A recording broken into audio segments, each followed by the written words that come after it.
We really may never ever get a straight answer, but I'll tell you what we know about the haunting. Sometime around 1994, I was looking for a house not too far from the hotel. This is when my mother had the Debbie Reynolds Hotel and Casino, and we were looking for something where I could be fairly close to the hotel. And I found this little house right off on Ottawa, right off on the golf course, which was the old DI golf course, became the Sahara Golf Course, and now is the National Golf Course. And I bought this little house, and when I was going to buy the house, at that moment, life was pretty unsure. A lot of things were going on, and so my mother and I were putting everything in both of our names. So when I bought that house, I put it in my name and her name, so her name is always going to be associated with that house.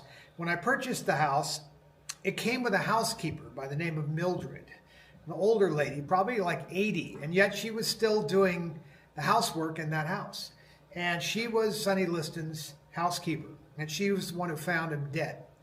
And she also was the one that cleaned up after him and took care of him and all that, and including his wife that was apparently a real clothes horse, because there were like 3 closets, giant walk-in closets all in a row. I don't know how even my mother would have a hard time filling it up. But she said that he never did drugs or anything like that, and all the time she took care of him for years. And so the idea that he would have died of a drug overdose in her mind was a complete nonsense. And she was a real tough, kind of old school straight shooter. I kind of have a tendency to believe her. I did not know Sonny Liston. Many years later, HBO did a little special on the house, and they came out and filmed. And as a joke, I said, I hear this weird noises at night. It sounds like somebody hitting a speed bag.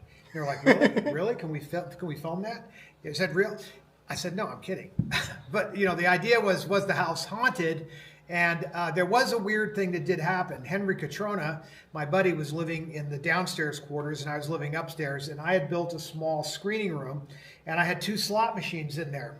And for whatever reason, in the middle of the night one time, both slot machines just fell over. Now, slot machines are big and heavy. They don't just fall over. There was no earthquake. Nothing else fell over. They fell over onto the floor.